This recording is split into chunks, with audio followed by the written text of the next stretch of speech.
If there were a hall of fame for organized crime, Necati Arabaci would be right at the top of the list. His name is synonymous with fear, violence, and ruthless power.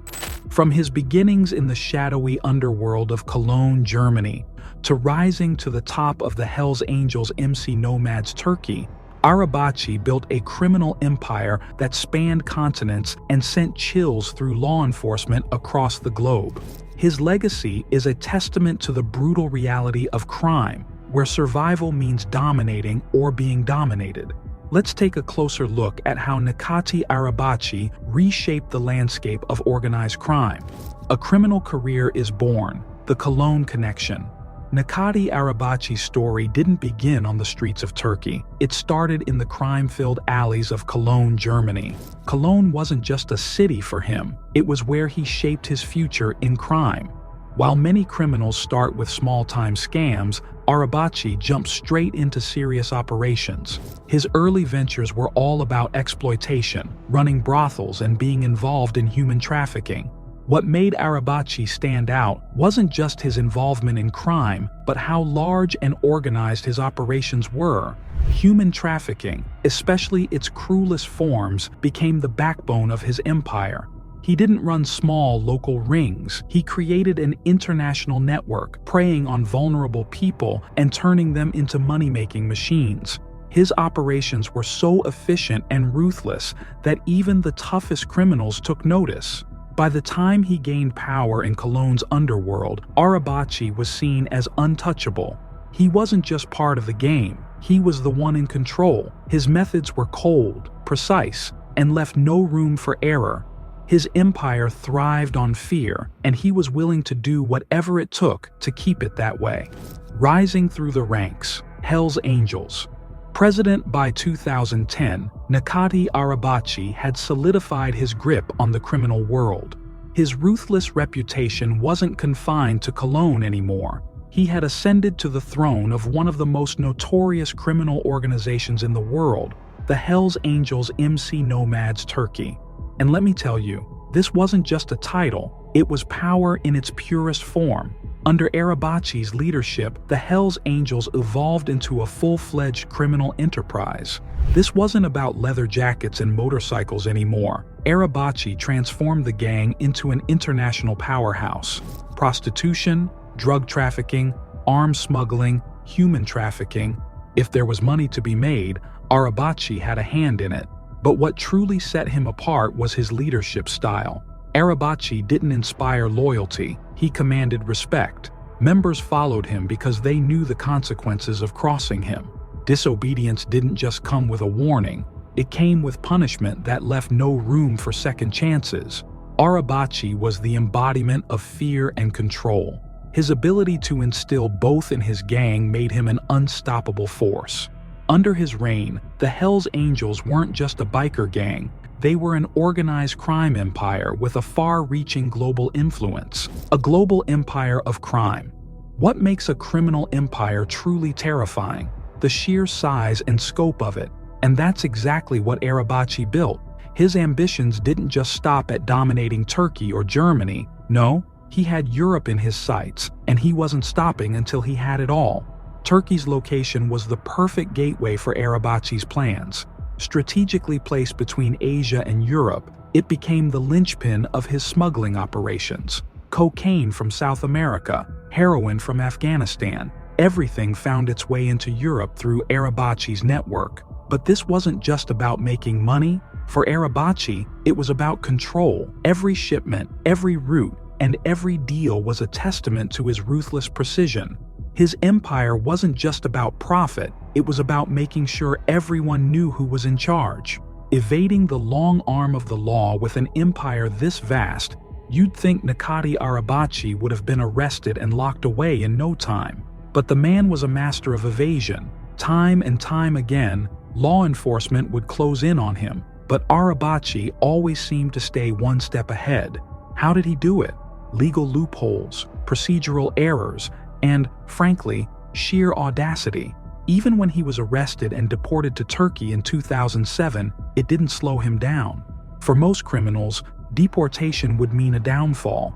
For Arabaci, it was just a relocation. He didn't just return to Turkey as a fugitive, he returned as a kingpin, further expanding his empire from the very country that was supposed to have removed him from the equation. Ties that bind, politics, and the mob. Necati Arabaci wasn't just some ruthless criminal, he was a master strategist. Arabaci understood that, in the game of crime, alliances are just as important as firepower. He wasn't working alone, he was working with the best, including Turkish mob bosses and even political figures. Having a politician in your corner means protection. Need a favor? Call in a mob boss. Arabaci built a network that was his safety net, a shield that protected him even when law enforcement and the media were breathing down his neck. It's rumored that these ties were so deep that Arabaci, even while a fugitive, operated with a level of impunity that most criminals could only dream of. While others would have crumbled under the pressure of international scrutiny, Arabaci's connections gave him the freedom to continue his empire building without much fear of retribution. In fact, he was often several steps ahead, thanks to the powerful people who had his back. And for Arabaci, that meant he was untouchable. This isn't just the story of a gangster who used fear to control people. It's the story of a man who leveraged political power, mob alliances, and a razor-sharp mind to rise above the law. For him, the lines between crime and politics weren't blurred, they were completely intertwined. A legacy of fear and brutality. So, what does a man like Necati Arabaci leave behind when he's gone? Fear. Fear that lingers long after he's out of the picture. His name still echoes through the criminal world, and his influence still casts a long shadow. Despite global efforts to bring his empire to its knees, Arabaci's operations continue to thrive in the dark corners of society. Arabaci's rise was built on exploitation, manipulation, and fear. He wasn't just some mob boss running illegal operations, he was the puppet master, controlling everything from the shadows. And while his name may have been a source of terror for those in his circle, it also became a symbol of something even larger, unchecked power. His empire wasn't just about drug trafficking or arms smuggling. It was about creating a network that couldn't be dismantled. His connections allowed him to operate without limits, without fear of being taken down. In a world where the law is supposed to reign, Arabaci built his own version of it, and it was a system based on violence, exploitation, and the exploitation of every single person who came into contact with it.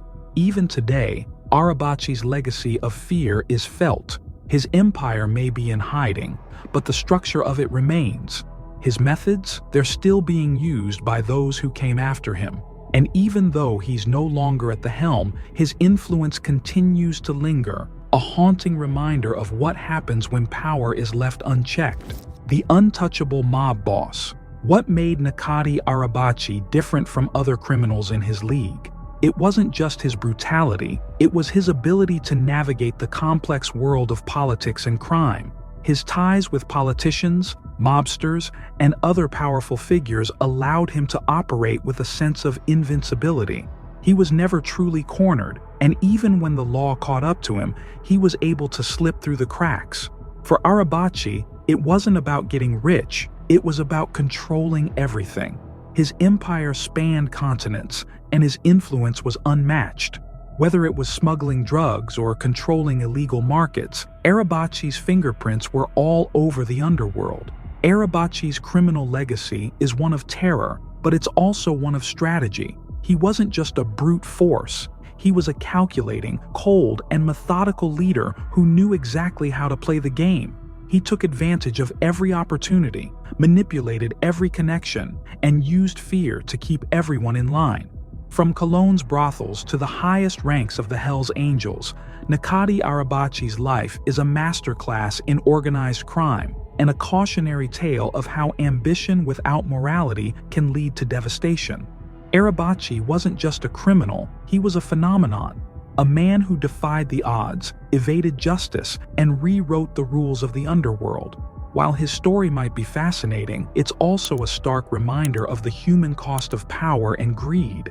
In the end, Arabaci may have built an empire, but at what cost? His name is etched in infamy, a symbol of fear, violence, and everything that's wrong with unchecked ambition.